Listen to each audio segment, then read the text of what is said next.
Bonjour à tous et bienvenue pour cette nouvelle vidéo sur le GIO. On a moins de 5 minutes pour en parler, donc c'est parti.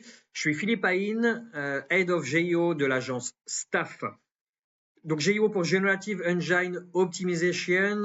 Vous avez peut-être entendu parler d'autres acronymes comme AIO pour Artificial Intelligence Optimization ou AEO pour Answer Engine Optimization. Tout ça, ça veut dire la même chose, c'est l'optimisation pour les moteurs génératifs. En tout cas, c'est la définition qu'en donne Wikipédia.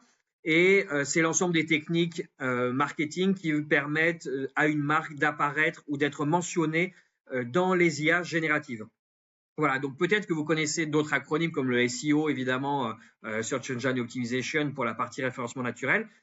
On a depuis très longtemps une équation qui est celle-ci, donc le SEM, donc pour Search Engine Marketing, donc c'est l'ensemble des techniques marketing appliquées au web, qui sont représentées par le SEO, référencement naturel, le SEA, Search Engine Advertisement pour la partie publicitaire, et le SMO, Social Media Optimization, auquel aujourd'hui il faudrait du coup venir ajouter la partie AIO, donc l'ensemble des techniques appliquées, marketing appliquées aux intelligences artificielles, qui vont comprendre en fait le GIO et également le GSO.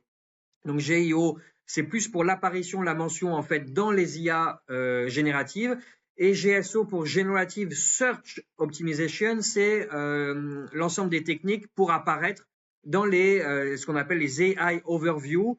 Donc c'est la première partie de Google en fait qui va donner une réponse sans pour autant qu'il y ait de lien à cliquer. C'est vraiment la réponse qui est donnée par Google en premier lieu.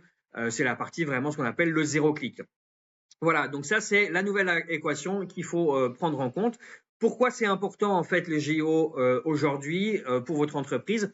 Parce que ce qu'on constate, c'est qu'il y a pas mal d'études qui sont faites et que les prévisions sont plutôt au fait que les recherches IA vont augmenter énormément dans les années à venir. Même SEMrush, qui est un outil en fait très connu en SEO, dit que ça dépasserait les recherches traditionnelles en 2028. Et c'est vrai que si on regarde les chiffres, on a doublé le trafic. Aujourd'hui, ça ne représente que 6% en 2025, mais ce qu'il faut voir, c'est que l'année dernière, ça ne représentait que 3%. Donc ça a doublé en un an, et si effectivement ça ne fait doubler que tous les ans, il y a fort à parier que, en tout cas, ça vienne clairement concurrencer la partie moteur de recherche. Et donc tout l'enjeu, c'est comment est-ce que vous pouvez être présent dès aujourd'hui dans les LLM pour prendre de l'avance sur vos concurrents.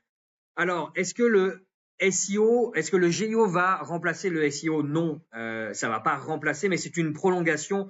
En GIO, on utilise les mêmes piliers qu'en SEO, mais on vient quand même avoir des couches particulières, des pratiques qui sont un peu différentes que le SEO, peut-être moins bourrin que le SEO.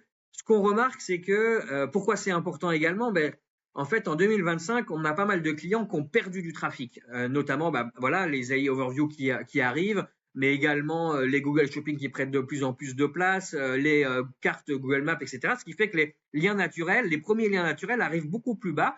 Et donc là, on a une perte de trafic naturel. Alors, c'est pas forcément parce que vous êtes mauvais, c'est aussi, il peut y avoir des freins, mais c'est surtout parce que on va dire l'ergonomie des pages de résultats change.